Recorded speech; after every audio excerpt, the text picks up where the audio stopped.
Hello friends, स्वागत है आप सभी का हमारे यूट्यूब चैनल सीजी ज्ञान पर। दोस्तों, आज की इस वीडियो में देखेंगे हम रीजनिंग का महत्वपूर्ण प्रश्न जो कि आपके छत्तीसगढ़ प्री बीएड और डीएड के लिए बहुत ही ज़्यादा इंपॉर्टेंट है, साथ ही साथ बीएससी बीएड और बीए बीएड के लिए भी। तो जरूर दोस्तों वीडियो के अंत तक बने रहिएगा। चैनल पर नए हो तो चैनल को जरूर सब्सक्राइब कर दीजिएगा। चलिए स्टार्ट करते हैं दोस्तों। हमने पहले भी ये रीजनिंग का एक प्रश्न अभी वीडियो कराया है जिसमें इसी को हमने बताया था, इसी प्रकार से प्रश्नों को कि आप किस प्रकार से हल कर सकते हैं। तो देखिए उसमें थोड़ा सा हमने ट्रिक को दूसरा बताया था, इसमें हम अब दूसरा बताने वाले हैं। उसमें थोड़ा दूसरा था, अब इसमें हम आज का जो है इसे भी ध्यान से देखिएगा जो कि आपके लिए बहुत ही इंपॉर्टेंट रहेगा। देखिए प्रश्न है दोस्तों, जयेश रमेश से लंबा है तथा रमेश नंदू से छोटा है। सतीश विनोद से लंबा है लेकिन रमेश से छोटा है। नंदू जयेश से छोटा है, सबसे लंबा कौन है हमें बताना है दोस्तों। देखिए इसमें आप ध्यान रखिए कि दोस्तों जब भी आप परीक्षा में बैठे तो सभी प्रश्नों को मतलब पूरा प्रश्नों को पढ़ने के बाद ही इसे सॉल्व कीजिएगा। ऐसे में नहीं होगा ये सॉल्व, गलत उत्तर आ जाएगा। इसलिए सभी प्रश्नों को मतलब प्रश्नों को पूरा पढ़ लीजिएगा। चलिए इसके लिए हम आपको बताते हैं ट्रिक आपको क्या करना है। तो सबसे पहले आप इसमें मतलब व्यक्तियों की संख्या देख लीजिए कितनी है। जयेश है, रमेश है, नंदू है, सतीश है, विनोद है। मतलब कुल जो है 4-5 है। 1 2 3 4 5 5 व्यक्ति हैं। 5 हम सीधी रेखा खींच लेते हैं।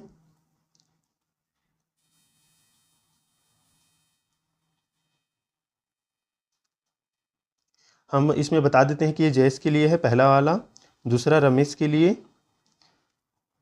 ये नंदू के लिए है तीसरा वाला, ये सतीश और ये विनोद के लिए। ऐसे आपको कर लेना है एग्जाम में। अब देखिए इसमें बोला जा रहा है दोस्तों, जयेश जो है रमेश से लंबा है। जयेश जो है रमेश से लंबा है, तो चलिए हम जयेश के लिए यहाँ पर बिंदु कर लेते हैं। और जयेश जो है रमेश से लंबा है, तो ये यहाँ पर रमेश के लिए छोटा सा हो गया। अब रमेश जो है नंदू से छोटा है, रमेश जो है नंदू से छोटा है, तो चलिए हम नंदू के लिए यहाँ पर डॉट लगा देते हैं क्योंकि नंदू से छोटा जो है रमेश है। अब सतीश जो है विनोद से लंबा है दोस्तों, सतीश जो है विनोद से लंबा है। हमें पूरा प्रश्न पढ़ेंगे उसके बाद अब लगाएंगे इसके बाद का। सतीश जो है विनोद से लंबा है लेकिन रमेश से छोटा है।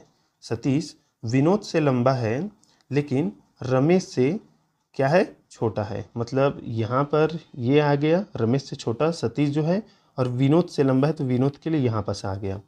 अब नंदू जो है जयेश से छोटा है दोस्तों, नंदू जो है जयेश से छोटा है। हाँ, तो हमने तो जयेश से छोटा ही रखा है। तो सबसे लंबा कौन है? तो देखिए दोस्तों, इस इससे हमें पता चल रहा है कि सबसे लंबा तो जयेश ही है, जयेश ही है। इससे इससे हमें पता चल गया। तो राइट आंसर क्या हो जाएगा? ऑप्शन बी हो जाएगा। इस प्रकार से आपको हल करना है दोस्तों। लेकिन याद रखिएगा पहला वाला जो भी हल करेंगे, पहला या दूसरा रेखा, उसे आप पहला प्रश्न मतलब पहला जो लाइन होगा उसको पढ़ कर कीजिएगा, लेकिन बात के सभी को ध्यान में रखते हुए कीजिएगा। क्योंकि आप और ये भी ध्यान रखिएगा दोस्तों, जो भी हम ये डॉट लगाते हैं उसका गैप थोड़ा ज़्यादा रहे ताकि कुछ भी हम परिवर्तन कर सके इसमें। तो इस प्रकार जो है जयेश सबसे लंबा है दोस्तों इसमें। अगर हमें इसी प्रश्न में सबसे छोटा पूछा जाता तो क्या रहता दोस्तों? तो सबसे छोटा क्या होता? विनोद होता है इसमें। क्योंकि इसमें देखिए प्रश्न में बोला है सतीश जो है विनोद से लंबा है लेकिन रमेश से छोटा है। नंदू जयेश से छोटा है, नंदू जो है जयेश से छोटा है, सबसे लंबा कौन है? तो इसमें बताया गया है। हालांकि प्रश्न में अगर ऐसा छोटा वाला पूछा जाता सबसे छोटा कौन है, तो इसमें प्रश्न में थोड़ा सा और ऐड किया जाता, लेकिन यहाँ पर जो है जयेश लंबा है। याद रखिएगा, ऐसे आप बनाइएगा दोस्तों। चलिए देखते हैं अगला प्रश्न दोस्तों। तो देखिए दोस्तों, दूसरा प्रश्न है जो कि सेम पहले प्रश्न जैसा ही है दोस्तों। दिया गया है ए बी सी डी तथा ई 5 नदियां हैं दोस्तों। ए जो है बी से छोटी किंतु ई से बड़ी है, सी सबसे बड़ी नदी है, तथा डी बी से थोड़ी छोटी किंतु ए से थोड़ी बड़ी है। सबसे छोटी नदी कौन है हमें बताना है दोस्तों। सबसे छोटी नदी कौन सी है हमें बताना है। चलिए हम इसके लिए भी एक सिंपल सीधी रेखा खींच लेते हैं। 5 नदियां हैं दोस्तों, 5 हम सीधी मतलब रेखा खींचते हैं इसके लिए, और यही ट्रिक ज़्यादा आपको एग्जाम में काम आएगा।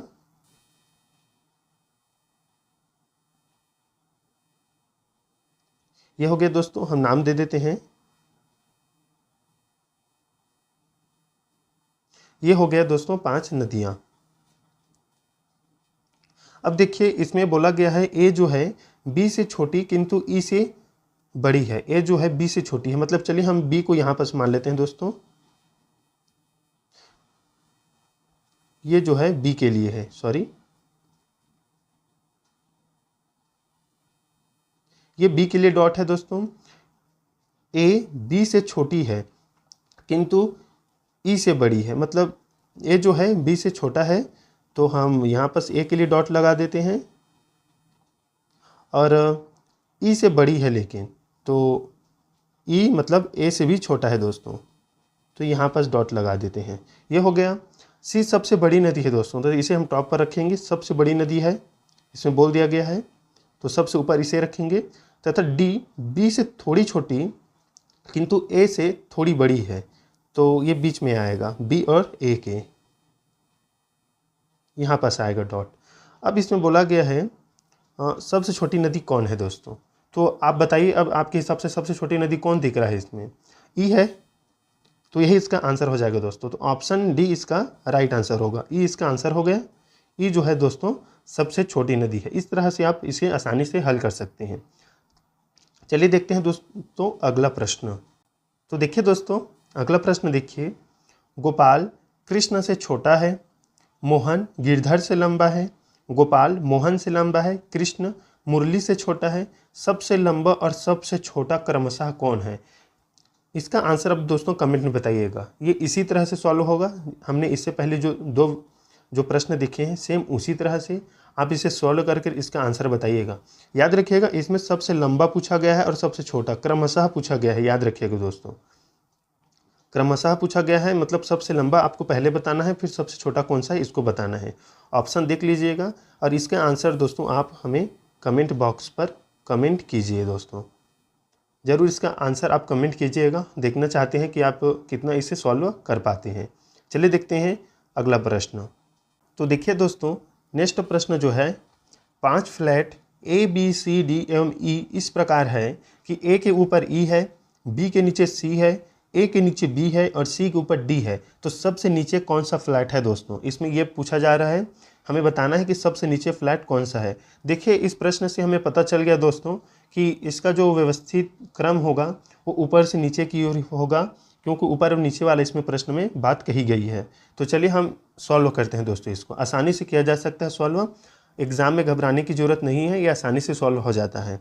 देखिए इसमें बोला गया है ए के ऊपर ई है दोस्तों, ध्यान रखिएगा अक्षर जो हम लेटर लिखेंगे या अक्षर लिखेंगे दोस्तों उनमें गैप रहे ताकि हम बीच में ऐड कर सकें कुछ भी अक्षर को। तो देखिए ए के ऊपर ई है दोस्तों, चलिए हम ए लिख लेते हैं, ये ए हो गया, और ए के ऊपर ई है, ई हो गया दोस्तों। ये ए के ऊपर ई है, बी के नीचे सी है। अभी प्रश्न को पूरा पढ़ने के बाद ही सॉल्व होगा। बी के नीचे सी है लेकिन अभी हमें ये नहीं पता कि ए के ऊपर है कि ए के नीचे है। ए के नीचे बी है दोस्तों, तो देखिए ए के नीचे बी है और इससे पहले क्या बोला गया था, बी के नीचे सी है, सी भी लिख दिए। सी के ऊपर डी है दोस्तों, सी के ऊपर डी है, तो यहाँ पास आ गया। सबसे नीचे कौन सा फ्लैट है, तो देखिए सबसे नीचे फ्लैट है दोस्तों सी, तो ऑप्शन सी इसका राइट आंसर हो जाएगा। सबसे नीचे फ्लैट कौन सा होगा, सी, तो आंसर हो जाएगा दोस्तों सी। तो इस प्रकार से आप आसानी से सॉल्व कर सकते हैं। ए के ऊपर ई बोला गया था दोस्तों हमें, और बोला गया था बी के नीचे सी है और ए के नीचे बी है, तो हमें ये भी पता चल गया कि ए के नीचे बी है और बी के नीचे सी है और सी के ऊपर डी है। इसमें ये नहीं बताया गया था कि कितना ऊपर है, तो सीधा हमें सी के ऊपर डी रखना है, तो यहाँ पर आ जाएगा। तो मतलब आप ये समझ लीजिए डी कहीं पर भी आप रख सकते हैं ऐसे हिसाब से, लेकिन आपको पूछा है सबसे नीचे कौन सा फ्लैट है, तो सी ही सबसे नीचे होगा दोस्तों, तो ऑप्शन सी राइट आंसर हो जाएगा। चलिए देखते हैं अगला प्रश्न। देखिए दोस्तों अगला प्रश्न है 5वां नंबर, जो कि इससे पहले वीडियो वाला ही था, सेम उसी तरह से है। किसी मेज पर 5 विषय की पुस्तकें निम्न प्रकार रखी है, अर्थशास्त्र गणित से ऊपर है, संस्कृत हिंदी के नीचे है, हिंदी से ऊपर गणित है दोस्तों, विज्ञान संस्कृत के नीचे है, तो सबसे बीच में कौन सी पुस्तक है ये हमें बताना है। चलिए ये भी ऊपर से नीचे वाले क्रम में ही व्यवस्थित होगा। तो अर्थशास्त्र जो है दोस्तों गणित से ऊपर है, तो हम गणित के लिए यहाँ पर ग लिख देते हैं, गणित से ऊपर अर्थशास्त्र है, ठीक है, लिख देते हैं। गणित से ऊपर अर्थशास्त्र जो है गणित से ऊपर है। संस्कृत जो है हिंदी के नीचे है और हिंदी से ऊपर गणित है। संस्कृत हिंदी के नीचे है और हिंदी से ऊपर गणित है, मतलब हिंदी यहाँ पास आ गया। और ये दोस्तों, चलिए हम हिंदी के लिए थोड़ा सा गैप बना लेते हैं, हिंदी। और इसमें बोला गया है हिंदी के नीचे, संस्कृत जो है हिंदी के नीचे है, तो संस्कृत यहाँ पास लिख देते हैं। अब इसमें पूछा गया है विज्ञान जो है संस्कृत के नीचे है, विज्ञान जो है संस्कृत के नीचे है, तो संस्कृत के नीचे यहाँ पास विज्ञान लिख देते हैं। ये हो गया दोस्तों विज्ञान। अब इसमें बोला गया है तो सबसे बीच में कौन सी पुस्तक है, तो विज्ञान, संस्कृत, अर्थशास्त्र, गणित, ये और ये, तो बीच में कौन सा है, हिंदी है दोस्तों। तो इस प्रकार से इसका राइट आंसर ऑप्शन ए हो जाएगा। तो इस प्रकार से आप आसानी से सॉल्व कर सकते हैं। यहाँ पर थोड़ा सा ये इसमें लिखने में प्रॉब्लम आ रहा है दोस्तों, आप ध्यान दीजिएगा, आपको समझ में आ जाएगा। आपको अच्छा से बनाना है। गणित के ऊपर अर्थशास्त्र है, संस्कृत जो है हिंदी के नीचे है और हिंदी जो है हिंदी से ऊपर गणित है, मतलब गणित के नीचे हिंदी है और हिंदी के नीचे संस्कृत है और संस्कृत के नीचे विज्ञान है। तो सबसे बीच में कौन सी पुस्तक है, तो दोस्तों हिंदी है। इस प्रकार से सॉल्व हो जाता है। चलिए दोस्तों अगला प्रश्न देखते हैं। देखिए दोस्तों, छठवां प्रश्न है जो कि बहुत ही ज़्यादा इंपॉर्टेंट है और इसमें छात्र अक्सर गलती करते हैं। आप ध्यान दीजिएगा, आप गलती मत कीजिएगा। छठवां प्रश्न देखिए, एक पंक्ति में राहुल का क्रमांक दोनों ओर से 8 है, तो पंक्ति में कुल कितने व्यक्ति हैं। देखिए दोनों ओर से 8 है, इधर से भी 8 है और इधर से भी 8 है। आपको बताना है कि कुल पंक्ति में व्यक्तियों की संख्या कितनी है दोस्तों। तो देखिए आप सीधा इसमें आंसर लगा देते हैं कि हाँ इधर से 8 है और 8 है, तो प्लस प्लस 8 बराबर 16। लेकिन ऑप्शन देख लीजिएगा 16 है भी नहीं, इस प्रकार आप गलत हो जाएंगे। आपको ध्यान रखना है कि अगर आगे से 8 है तो पीछे से 7 होगा। कैसे में, तो देखिए अगर हम एक सिंपल तरह से आप हल करने का प्रयास करेंगे, क्योंकि ये सिंपल तरह से भी हल हो जाएगा। इसमें हम लिखते हैं 1 2 3 4 5 6 7 8, फिर हम इसमें लिख देते हैं 9 10 11 12 13 14 15 और ये 16 लिख देते हैं। तो आपको लगेगा कि हाँ 16, लेकिन आप ध्यान से देखिएगा, इधर से हम अगर गिनते जाएंगे तो ये 8वां क्रम में आता है, लेकिन इधर से अगर हम गिनेंगे तो ये 1 हो जाएगा, 2 हो जाएगा, 3 4 5 6 7 8, ये 8वां आएगा। लेकिन ऐसा नहीं करना है, क्योंकि हमें बोला गया है कि दोनों ओर से 8वां है, तो हमें यहाँ पर जो है दोस्तों ये 16 को हटा देना है। अब यहाँ से हम 15 से काउंट करेंगे तो 15 होगा 1 2 3 4 5 6 7। तो देखिए मतलब ये जो 9 अक्षर है यहाँ पर हमारा उल्टा अगर हम गिनेंगे तो ये 9 जो होता है ये 7वां क्रमांक पे आ रहा है और इधर से 8, तो हमें 8 और 7 को जोड़ना है दोस्तों। 8 और 7 को जोड़ना है तो कितना आ जाएगा, 15 आ जाएगा। 15 इसका आंसर होगा। ये आप क्या कर सकते हैं, इसका फॉर्मूला होता है, अगर दोनों ओर से 8 है बोला है तो इसमें 8 प्लस 8 और -1 कर देना है दोस्तों। तो कितना आ जाएगा, 16 - 1 बराबर 15। तो ये इसका आंसर हो जाएगा दोस्तों। ध्यान रखिएगा, दोनों ओर से अगर बोला जा रहा है तो अगर पहले से क्रम में ये 8वां है तो दूसरे क्रम में उधर से ये 7वां होगा दोस्तों। याद रखिएगा हमेशा -1 रहेगा, तो ये 15 राइट आंसर हो जाएगा। चलिए देखते हैं दोस्तों अगला प्रश्न। देखिए दोस्तों महत्वपूर्ण प्रश्न है 7वां नंबर। एक पंक्ति में मोहन दाएं से 15वां है और बाएं से 16वां है, तो कितने व्यक्ति और शामिल किए जाएं कि कुल 50 व्यक्ति हो जाए। ऑप्शन देखिए 19 दिया है, 20 दिया है, 21 है और 22 है। बताइए दोस्तों, आपने अगर पढ़ा होगा तो आपके हिसाब से कैसे सॉल्व होगा। तो देखिए इस ध्यान रखिएगा, इसमें पूछा गया है एक पंक्ति में मोहन का क्रम जो है दाएं से 15वां है और बाएं से 16वां है दोस्तों। मतलब हमें ये पता चल गया कि दाएं से 15 है और बाएं से 16 है, मतलब हमें इसको जोड़ना है दोस्तों। जब भी ऐसा प्रश्न आए तो आप इसे जोड़िए और उसमें 1 घटा दीजिएगा। तो 15 + 16 - 1 कितना आएगा दोस्तों, तो ये हो जाएगा 30 आएगा। अब हमें ये बोला गया है कि कितने व्यक्ति और शामिल किए जाएं कि कुल व्यक्ति जो है 50 हो जाए। तो 30 में हम कितना जोड़ेंगे तो 50 हो जाएगा, 20 जोड़ेंगे तो इसका आंसर हो जाएगा दोस्तों ऑप्शन बी 20। या आप क्या कर सकते हैं, हमारा आंसर कितना आया था, 15 और 16 को जोड़कर -1 किए थे तो 30 आया था। और इसमें कितना, मतलब इसमें संख्या दे दिया गया है 50 व्यक्ति हो जाए, तो हमें क्या करना है, 50 में हमें -30 कर देना है, उत्तर आ जाएगा 20। तो ऑप्शन बी इसका राइट आंसर हो जाएगा। बहुत ही आसान सा प्रश्न है दोस्तों। 15 और 16 को जोड़कर हमें -1 करना है और हमें इसमें पूछा जा रहा है कि कुल कितने व्यक्ति जोड़ा जाए इसमें, मतलब 30 व्यक्तियों में कि 50 हो जाए। तो हमें सीधा पता है 50 लाना है तो हमें 30 में 20 जोड़ना होगा। तो ऑप्शन बी इसका राइट आंसर हो जाएगा दोस्तों। चलिए देखते हैं अगला प्रश्न। देखिए दोस्तों, अगला प्रश्न है 8वां नंबर। रेलवे आरक्षण सूची में श्याम का स्थान ऊपर से 31वां है तथा मोहन का स्थान नीचे से 30वां है। यदि दोनों की स्थिति बदल दी जाए तो मोहन की स्थिति नीचे से 41वीं हो जाती है। दोनों के बीच आरक्षण सूची में कितने व्यक्ति हैं?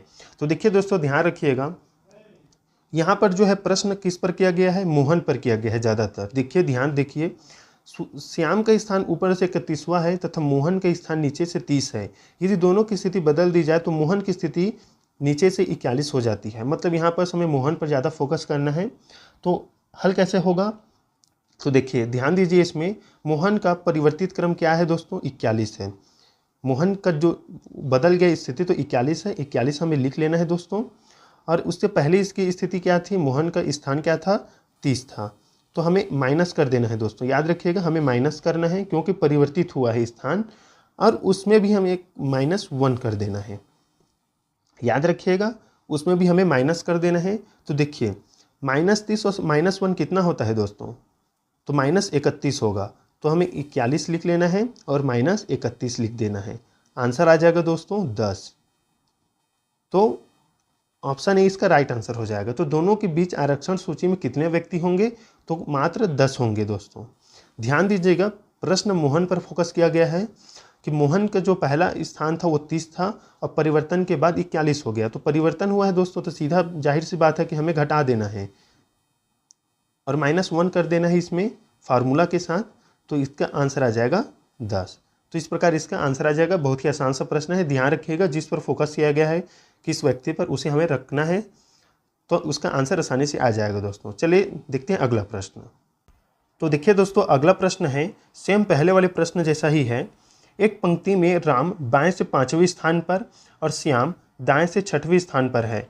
जब ये दोनों आपस में अपना स्थान बदल लेते हैं तो राम बाएं से 13वें स्थान पर आ जाता है। आप बताएं कि श्याम दाएं से किस स्थान पर है? तो देखिए, यहाँ पर हमें इस पर प्रश्न में फोकस किया गया है राम पर दोस्तों। राम की जगह जो परिवर्तित हो गया उसको बताया गया है कि वो 5वें स्थान से 13वें स्थान पर आ गया। तो पहले जो वीडियो प्रश्न देखे थे सेम उसी ट्रिक से इसे भी सॉल्व करते हैं। सबसे पहले हमें राम और श्याम के बीच जो है कितने व्यक्ति हैं उनकी संख्या जान लेनी है। जैसे कि हमने पहले प्रश्न में देखा था, इससे पहले प्रश्न में हमने पहले व्यक्तियों की संख्या जानी थी जो उसका आंसर था, लेकिन इसमें व्यक्तियों की संख्या नहीं पूछा गया है। श्याम दाएं से किस स्थान पर है ये पूछा गया है दोस्तों। तो चलिए हम देखिए, परिवर्तन होने के बाद जो है राम का स्थान क्या है? 13 है, 13 है दोस्तों। और इससे पहले उसका क्रम क्या था? तो 5वां था। और हमें पता है कि इसमें हम -1 करना है। सेम उसी तरह से तो देखिए 13 में अब यहाँ पर ध्यान रखिएगा दोस्तों, -5 और -6 होगा ना, तो 13 - 6 तो कितना आ जाएगा दोस्तों? अगर 13 में 6 घटाएंगे तो 7। तो श्याम और जो है राम के बीच जो है व्यक्तियों की संख्या दोस्तों पता चल गई 7 है। 7 जो है व्यक्तियों की संख्या है, इसे ध्यान रखिएगा। अब इसमें हम ध्यान देते हैं, इसमें पूछा गया है कि श्याम दाएं से किस स्थान पर है। तो देखिए, अब हमें बताना है श्याम दाएं से 6वें स्थान पर था पहले, तो लिख देते हैं 6। और अब कुल व्यक्तियों की संख्या कितनी है दोनों के बीच में? तो 7 है। और इसमें हमें +1 कर देना है दोस्तों, +1 कर देना है। तो अब कितना आ जाएगा आंसर? तो देखिए 7 और 6 13, 13 और 1 14। तो देखिए 14 इसका राइट आंसर है, 14वां स्थान रहेगा। मतलब श्याम का जो है ध्यान से स्थान 14वां स्थान रहेगा। ऑप्शन बी इसका राइट आंसर हो जाएगा दोस्तों। आपको सेम इसी तरह से मतलब जितने भी क्वेश्चन उसको बनाना है। अगर व्यक्तियों की संख्या पूछा जाए तो आपको वही करना है, किस पर ज़्यादा फोकस किया गया है, माइनस जितना दिया गया है पहला वाला स्थान, फिर उस पर -1 कर देना है, उसका आंसर आ जाएगा व्यक्तियों की संख्या। और इसमें अगर ऐसी पूछा जाए कि दाएं से किस स्थान पर है बाएं से, तो उसमें जो भी व्यक्तियों की संख्या आएगी तो जिसका पूछा गया है कि उसका भी स्थान क्या है, तो पहले वाले जो संख्या दिया गया होगा उस पर जोड़ देना है। जैसे यहाँ पर 6वें स्थान पर दिया गया है तो छठवें में हम 7 जोड़ देंगे, फिर +1 भी कर देंगे दोस्तों। तो यहाँ पर आंसर आ गया था। इसी प्रकार ऑप्शन भी इसका राइट आंसर है। और इसी तरह से आपको सभी प्रश्नों को हल करना है एग्जाम में, अगर ऐसा देखने को मिल जाए तो। चलिए देखते हैं दोस्तों अगला प्रश्न। देखिए दोस्तों, अगला प्रश्न है 10वां नंबर, जो कि बहुत ही ज़्यादा महत्वपूर्ण है और बहुत ही ज़्यादा कठिन भी है। इसको ध्यान से बनाने की आवश्यकता होती है, पूरा प्रश्न को पढ़कर ही ये सॉल्व होता है, क्योंकि इसमें गड़बड़ होने की संभावना बहुत ही ज़्यादा होती है। तो चलिए हम इसे स्टार्ट करते हैं, हम भी बना कर देखते हैं। 6 सहेलियाँ एक वृत्ताकार पथ पर बैठकर केंद्र की ओर मुँह करके बातें कर रही है। सुशीला जो है सुधा और पुष्पा के मध्य नहीं बैठी है। पूनम पुष्पा की पड़ोसी है और रिंकी के ठीक बाएं बैठी है। पिंकी सुशीला के दाएं दूसरे स्थान पर बैठी है। रिंकी के ठीक सामने पिंकी बैठी है। पुष्पा के ठीक सामने कौन बैठी है, हमें ये बताना है दोस्तों। देखिए 6 सहेली इसमें पहले ही बता दिया गया है। हम 6 बिंदु बना लेंगे सबसे पहले तो चलिए हम यहाँ पर गोलाकार या वृत्ताकार पथ बना लेते हैं दोस्तों। ये केंद्र है, केंद्र की ओर मुख करके बैठने पर दाएं और बाएं आपको पता ही होगा दोस्तों कि आपका दाएं कौन सा और बाएं कौन सा है।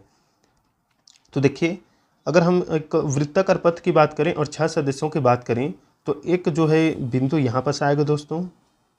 चलिए हम इसको, एक बिंदु यहाँ पास, दूसरा यहाँ पास आएगा, तो एक यहाँ पास रहेगा, एक यहाँ पास, एक यहाँ पास और एक यहाँ पास।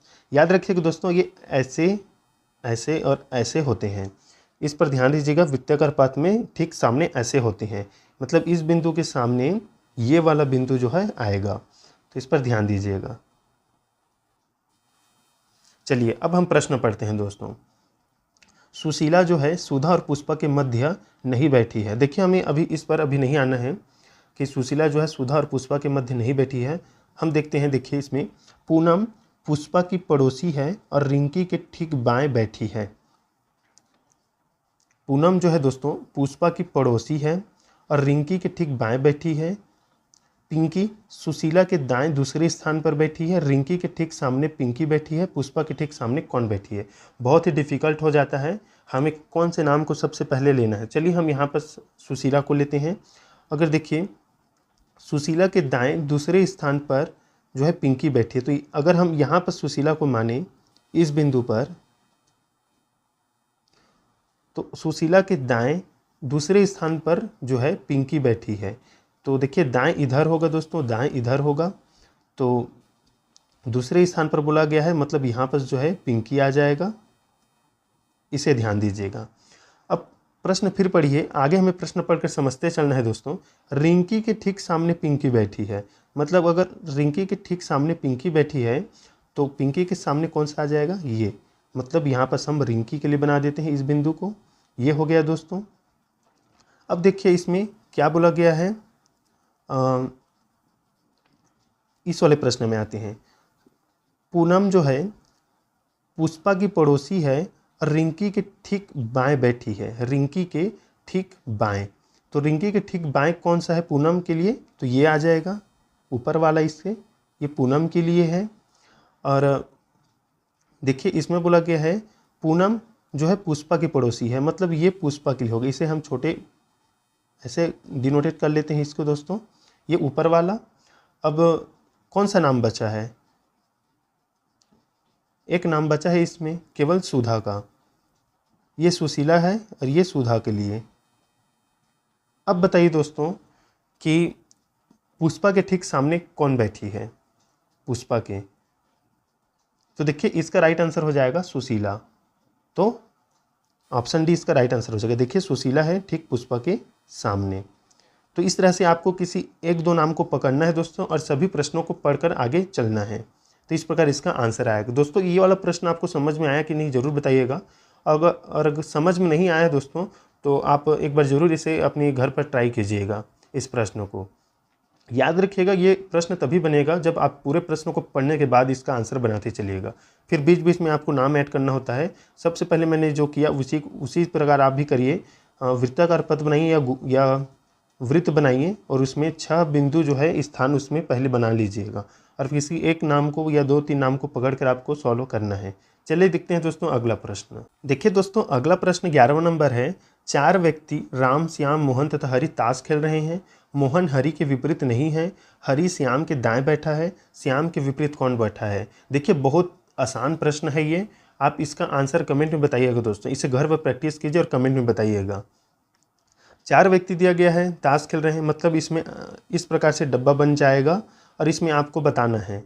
आपको पता ही होगा दाएं बाएं कि कौन सा दायां भाग होता है, कौन सा मतलब दायां साइड होता है, कौन सा बायां साइड, तो इस हिसाब से इसका आंसर आ जाएगा। इसका आंसर आप कमेंट में बताइए दोस्तों, बहुत ही आसान सा प्रश्न है ये और आपके एग्जाम में भी देखने को मिल जाता है।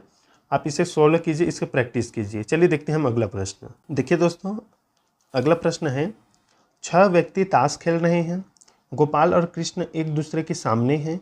कृष्ण मोहन की बाईं ओर तथा गिरधर के दाईं ओर है, मोहन मुरली के बाईं ओर है। यदि मुरली और मनोहर तथा गिरधर और कृष्ण परस्पर स्थान बदल लेते हैं तो मुरली के ठीक बाईं ओर कौन होगा। बहुत इंपॉर्टेंट प्रश्न है। इस पर हमें 2 गोला बनाना है, मतलब गोला नहीं, वृत्ताकार पथ बनाना है या वृत्त बनाना है दोस्तों। चलिए हम बना कर देखते हैं इसमें सॉल्व करके, आपको भी बनाना है। चलिए हम बना लेते हैं। हमें पता है दोस्तों कि हमें 6 व्यक्ति ताश खेल रहे हैं, तो यहाँ पर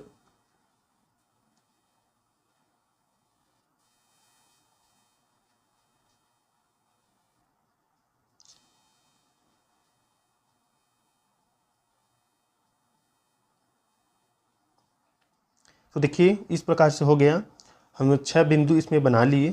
अब इसमें बोला गया है गोपाल और कृष्ण एक दूसरे के सामने हैं, तो चलिए हम इसको मान लेते हैं गोपाल के लिए ऊपर वाला बिंदु को और नीचे वाले को कृष्ण के लिए। ये हो गया। अब इसमें बोला गया है दोस्तों कृष्ण जो है मोहन के बाईं ओर तथा गिरधर के दाईं ओर है। जो कृष्ण है वो मोहन के बाईं ओर है, मोहन के बाईं ओर है। तो मोहन अगर यहाँ पर होगा तभी बाईं ओर होगा, तो यहाँ पर हम मोहन के लिए बना लेते हैं। कृष्ण जो है मोहन के बाईं ओर है और गिरधर के दाईं ओर है, तो मतलब गिरधर यहाँ पर होगा दोस्तों, गिरधर का दायां भाग इधर होगा। अब इसमें प्रश्न दिया गया है मोहन जो है मुरली के बाईं ओर है, मोहन जो है मुरली के बाईं ओर है, मतलब यहाँ पर मुरली आएगा दोस्तों। यदि मुरली और मनोहर, मोहन जो है मुरली के बाईं ओर है, तो देखिए यहाँ पर अब हमें पता चल गया कि यहाँ पर ये है मनोहर के लिए है। यदि मुरली और मनोहर तथा गिरधर और कृष्ण परस्पर स्थान बदल लेते हैं तो मुरली के ठीक बाईं ओर कौन होगा। देखिए मुरली और मनोहर मतलब